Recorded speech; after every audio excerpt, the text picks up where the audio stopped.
All right, let's talk about something that feels like a super high-stakes battle: salary negotiation. But here's the thing. What if it wasn't a conflict at all?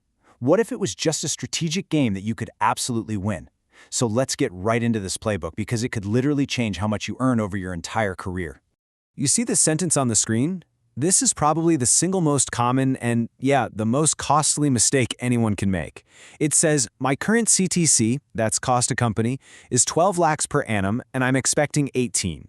In our source material, a guy named Harpreet said this on his very first call. Now, it sounds pretty harmless, doesn't it?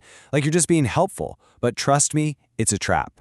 And look, I'm not exaggerating here. The second you put a number on the table, you have just given away your single biggest piece of leverage. You've basically told the company the absolute maximum they will ever have to pay you. That number becomes the ceiling, not the floor. The whole negotiation is now anchored to your number, not theirs. And that's a losing position right from the start.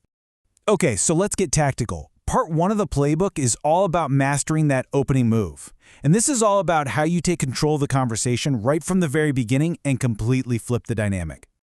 Just look at the difference. It's night and day. The weak move is what we just talked about, giving your number away for free. But the power move, it completely flips the script. By asking for their budget range, you make them set the anchor. You're getting intel, not giving away your position. It's that simple. Okay, but what happens when they push back? Because they will. You'll hear that classic line, "Oh, we're flexible for the right candidate." They're expecting you to just fold right there, but you don't. You politely but firmly hold your ground. You can say something like, "I appreciate that you're flexible, but just to make sure we're aligned and to respect both of our time, could you share the approved range for this role? It's professional, it's firm, and it works." And this is the next level.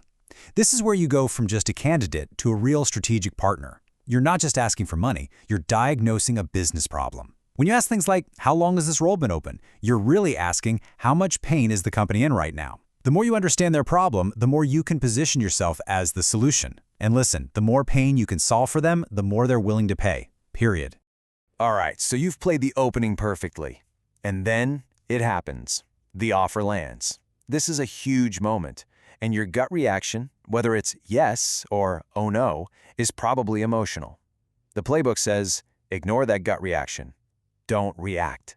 It's time to analyze. This sentence right here, this is your magic phrase. Even if the offer is way more than you ever dreamed of, you pause.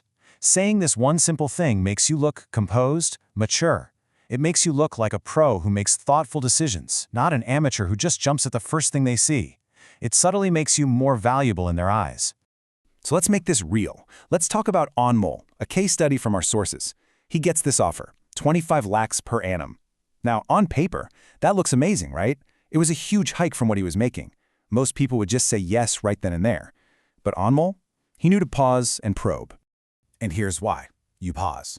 When Anmol actually asks for the breakdown of that 25 lakh offer, turns out his actual base salary was only 10 lakhs. The vast majority of it was tied up in bonuses and stock options with all sorts of strings attached. So the key takeaway here is you've got to break down every single part of that offer. When does that bonus actually hit your bank account? Is that performance bonus even guaranteed? And what's the real story with those ESOPs or stock options? Okay, so you've done your homework, you've got the real numbers, now it's time for the counter. And this is where we get really clever.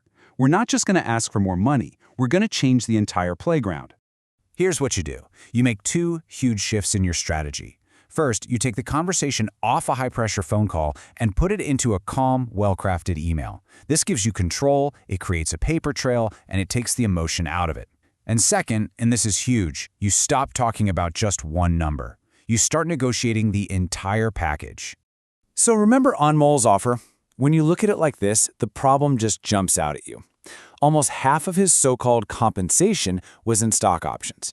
And as the source material puts it, those are basically just paper promises until they actually become real money, maybe someday. It's a classic way to make an offer look way bigger than it actually is. So what was Anmol's move? Instead of just demanding more money, which can sound aggressive, he suggested rebalancing the package. This is absolutely brilliant. You're not being confrontational, you're being collaborative. You're basically saying, hey, I like the overall value of the offer, let's just shift it around to make it work better for me right now. And boom! This is what that rebalanced package could look like.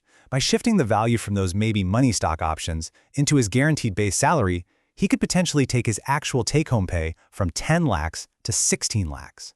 See, the total cost to the company hasn't really changed much, but for Anmol, the guaranteed money in his pocket every month just shot way up. Okay, so you've sent your email, they've come back with a new offer. We're in the endgame now, so how do you evaluate it and make that final call with total confidence? First off, you got to know what game you're playing, because it's different depending on where you are in your career. If you're earning under, say, 25 lakhs a year, you're all about building a solid financial foundation. Your number one focus is that guaranteed base salary. But once you cross that line, the conversation can start to change. You're thinking bigger picture, about your path to leadership and your long-term growth. Now, here's a little secret from inside the machine. The person you're talking to, the recruiter, they're usually not the one signing the checks. They have to go to their boss, the hiring manager, and make a case for you. Every smart question you asked in the interview, every bit of value you showed you could bring, that's not just for them. You're literally handing them the ammo they need to go and win that bigger salary for you. So when it all comes down to it, how do you decide? Use this super simple framework. Learn, earn, or upturn. Is this job going to help you learn new skills? Is it going to help you earn what you need financially? And is it going to upturn your career, moving you into a better role? 1 out of 3? That's a compromise. 2 out of 3? Now we're talking. All 3? That's the jackpot. And let's just state the obvious for a second, because it's that important. Nothing, and I mean nothing, gives you more power in a negotiation than having another offer in your back pocket.